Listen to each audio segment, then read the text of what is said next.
வருகை தந்திருக்கிற பத்திரிகையாளர்களை வருகவன வரவேற்றுக் கொள்கிறோம்.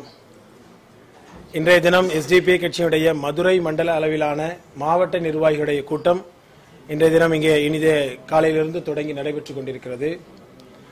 இந்த கூட்டத்திலே நாங்கள் பல்வேறு நாட்டு நிலவரங்களை, தேர்தல் சம்பந்தமான பல்வேறு விஷயங்களை நாங்கள் அலசி ஆராய்ந்து பல்வேறு முடிவுகளை நாங்கள் அடைந்திருக்கிறோம். வரவிருக்கின்ற 2019 சட்டமன்ற பாராளுமன்ற தேர்தலை பொறுத்தவரை இந்த நாட்டிலே பாரதிய ஜனதா சங்க பரிவார அரசு இந்த நாட்டினுடைய அரியணையிலிருந்து அகற்றப்பட வேண்டும் என்பது இந்த நாட்டு மக்களுடைய மிகப்பெரிய ஆவலாக, கோரிக்கையாக இன்றைக்கு இருக்கிறது. எனவே இதனை மனதில் கொண்டு எஸ்டிபி கட்சி நாடு முழுவதும் மதச்சார்பற்ற சக்திகள், மதச்சார்பற்ற கட்சிகள் ஒன்றிணைந்து மதவாதத்தை வீழ்த்திட வேண்டும் என்று நாங்கள் அறைகூவல் விடுக்கிறோம். நேற்றைய தினம் கொல்கத்தாவிலே நடைபெற்ற பாரதிய ஜனதா கட்சிக்கு எதிராக நடைபெற்ற அனைத்து கட்சி தலைவர்களுடைய அந்த கூட்டத்தை, அந்த பொதுக்கூட்டத்தை, அந்த முயற்சியினை எஸ்டிபி கட்சி ஆதரிக்கிறது. இதுபோன்ற மதவாதத்திற்கு எதிராக மதச்சார்பற்ற சக்திகள் ஒன்றிணைய வேண்டும் என்பதே எங்களது நிலைப்பாடு.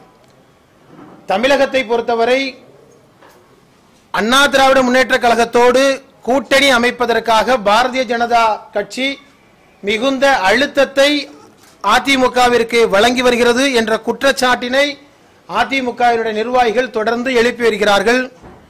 நாங்கள் அதிமுகவினுடைய நிர்வாகிகளுக்கும் தமிழகத்துடைய முதல்வருக்கும் நாங்கள் சொல்லிக் கொள்வதெல்லாம், தமிழகத்தை பொறுத்தவரை பாரதிய ஜனதா கட்சி என்பது அது ஒரு அரசியல் அனாதை.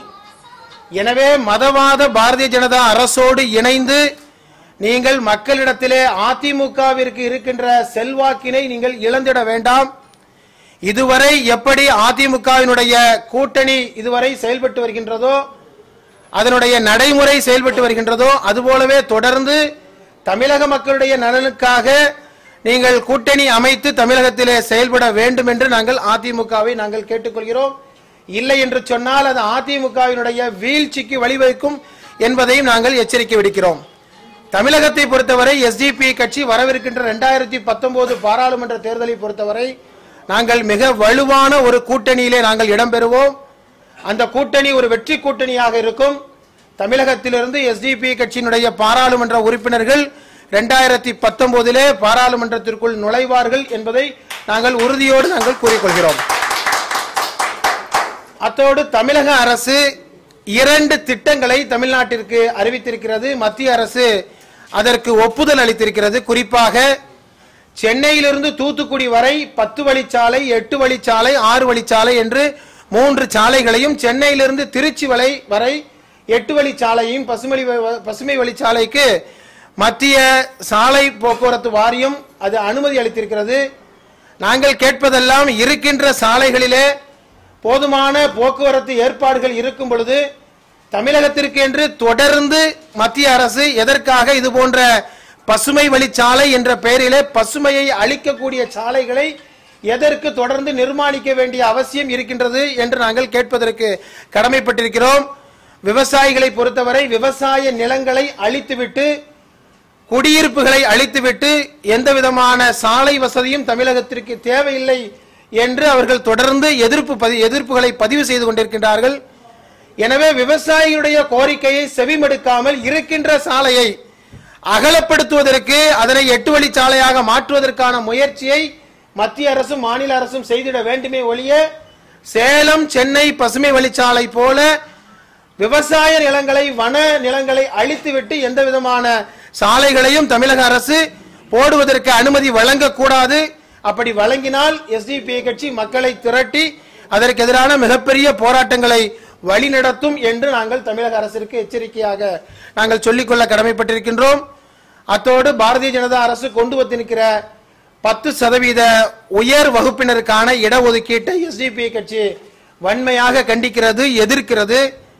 மத்திய அரசு உடனடியாக அந்த சட்டத்தினை வாபஸ் பெற வேண்டும் என்று நாங்கள் கேட்டுக்கொள்கிறோம். அத்தோடு அனைத்து மாநிலங்களிலும் இந்த 10% இடஒதுக்கீட்டுக்கு எதிரான குரல்கள் இன்றைக்கு உயர்ந்து வந்திருக்கிறது. தமிழகத்துடைய அனைத்து கட்சிகளும் சமூக நீதியின் அடிப்படையிலே அதனை எதிர்த்து வருகிறார்கள். எஸ்டிபி கட்சி சமூக நீதி நிலை பெற வேண்டும். எனவே இந்த 10% உயர் வகுப்பினருக்கான இடஒதுக்கீடு ரத்து செய்யப்பட வேண்டும் என்று நாங்கள் தொடர்ந்து கோரிக்கை வைத்து வருகிறோம். எனவே இதனை கண்டித்து வரவிருக்கின்ற 1ஆம் தேதி பிப்ரவரி மாதம் 1ஆம் தேதி ஒத்த கருத்துள்ள அனைத்து ஜனநாயக சக்திகளையும் ஒன்று திரட்டி நாங்கள் சென்னையில ஒரு மிகப்பெரிய போராட்டத்தை ஆர்ப்பாட்டத்தை நாங்கள் அறிவித்திருக்கிறோம். அத்தோடு எஸ்டிபி கட்சி இதனை நீதிமன்றத்திற்கு சென்று சட்ட ரீதியிலே நாங்கள் இந்த சட்டத்தை வாபஸ் பெறுவதற்கான முயற்சிகளை நாங்கள் எடுத்துக்கொண்டிருக்கிறோம். வெகு விரைவிலே சட்ட ரீதியிலான போராட்டம் நடத்தி இந்த சட்டத்தை நாங்கள் ரத்து செய்வதற்கான முயற்சியை நாங்கள் எடுப்போம் என்று இந்த தருணத்திலே நாங்கள் கூறிக்கொள்கிறோம். இல்லை, நாங்கள் எங்களை பொறுத்தவரை நாங்கள் தொடர்ந்து நாங்கள் சொல்லி வருவது தமிழ்நாட்டில் பாரதிய ஜனதா கட்சியோடு எந்த அரசியல் கட்சியும் கூட்டணி வைக்கக்கூடாது. இது மிக முக்கியமானது.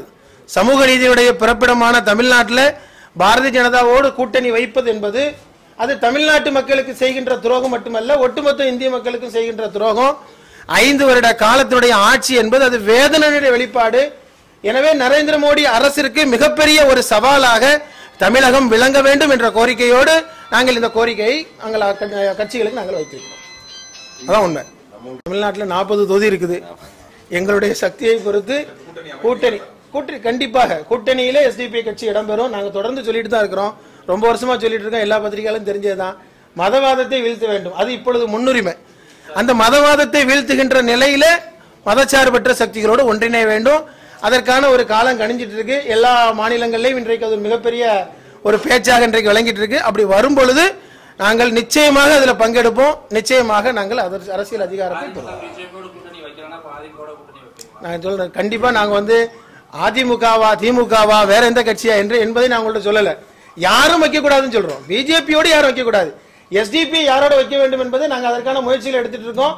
அந்த சூழல் வரும் பொழுது கண்டிப்பாக ஒரு நல்ல மிக முக்கியமான ஒரு நிலைப்பாடு நாங்கள் எடுப்போம். அதான் உண்மை. கட்சியின் சார்பால ஒரு தோராயமா குறிப்பிட்ட எம்பிக்கள் செல்வாங்கன்ற வாய்ப்பு இருக்கிற பட்சத்துல கண்டிப்பா எத்தனை சீட்டுகள் கேட்பதற்கான வாய்ப்பு இருக்கு. ஒண்ணு. இரண்டாவது சீட்டுகள்னால சில சமயம் கூட்டணிகளே இல்லாம போயிடும். சில சமயம் தேர்தலை சந்திக்க முடியாத சூழ்நிலை. கண்டிப்பா தோராயமா உங்களுடைய அந்த எம்பிக்கள் எத்தனை பேர் போகணும்னு அந்த கட்சி நீங்க கோரிக்கை வைப்பீங்க? இது எல்லாமே தேர்தல் என்று நீங்க பல இடங்கள்ல இந்த கேள்வியை கேட்டிருப்பீங்கன்னு நினைக்கிறேன். பல கட்சிகளும் பதில் சொல்லியிருப்பாங்க. கூட்டணிக்கான அந்த முயற்சி பேச்சுவார்த்தை பூர்வாங்கமாக துவங்கும் பொழுது இதெல்லாம் அந்தந்த கட்சிகள் அந்தந்த கட்சியினுடைய பலத்தை பொறுத்து இதை கேட்பது என்பது வழக்கம். அந்த அடிப்படையில் அதற்கான சூழ்நிலை வரும் பொழுது நாங்கள் எங்களுடைய பலத்தை அனுசரித்து எங்களுடைய கொள்கையை அனுசரித்து எங்களுடைய தகுதியை அனுசரித்து நாங்கள் அதற்கான கோரிக்கையை நாங்கள் வைப்போம். கண்டிப்பா வர்றாரு. கண்டிப்பா வராரு. அப்ப சில கட்சிகள் கருப்பு கொடி காட்ட போறோம்னு சொல்லி இருக்கிறாங்க. உங்களுடைய நிலைப்பாடு என்ன சார்? இல்ல பொதுவா அதிமுக உள்ளிட்ட கட்சிகள் கருப்பு கொடி காட்டுறோம்னு சொல்லியிருக்காங்க. கண்டிப்பா தமிழ்நாட்டுக்கு வர இருக்கின்ற 27ஆம் தேதி மதுரைக்கு எய்ம்ஸ் மருத்துவமனையினுடைய அடிக்கல் நாட்டு விழாவிற்கும் அதே போல சில நலத்திட்டங்களை தொடங்கி வைப்பதற்காகவும் பிரதமர் மோடி தமிழ்நாட்டுக்கு வர்றாரு, மதுரைக்கு வர்றாரு. எங்களை பொறுத்தவரை கருப்பு கொடி காட்டுகின்ற அந்த முடிவை இதுவரைக்கும் நாங்கள் எடுக்கல. ஆனால் அதே நேரம் ஒட்டுமொத்த மக்களுமே இன்னைக்கு மோடி அரசினுடைய அந்த செயல்பாடுகளால் திட்டங்களால் இன்றைக்கு மிகவும் மனம் நொந்து போயிருக்கின்ற நிலையில அதனை வெளிப்படுத்துகின்ற நிகழ்ச்சிகளை எஸ்டிபி கட்சி நடத்தும். குறிப்பா அந்த எய்ம்ஸ் மருத்துவமனை பொறுத்தவரை இதுவரைக்கும் அது ஒரு வெறும் பேச்சா மட்டும்தான், அது அறிவிப்பா மட்டும்தான் இருந்துச்சு. இப்பதான் அதற்கான பூர்வாங்க முயற்சிகளை இன்னைக்கு இப்ப தொடர்றாங்க. பொதுவாக தமிழ்நாடு என்பது பாரதிய ஜனதா அரசுக்கு பாரதிய ஜனதா கட்சிக்கு அது எப்பொழுதுமே ஒரு சவாலாக இருக்கிற மாநிலம். எனவே அந்த வெளிப்பாடுகளை அந்த எதிர்ப்பை தொடர்ந்து பதிவு செய்யணும். நாங்கள் அது சம்பந்தமாக விவாதிச்சு என்ன மாதிரியான எதிர்ப்பினை நாங்கள் பதிவு செய்ய போகிறோம் என்பதை விவாதிச்சுட்டு நாங்கள் வெளிப்படுத்துவோம்.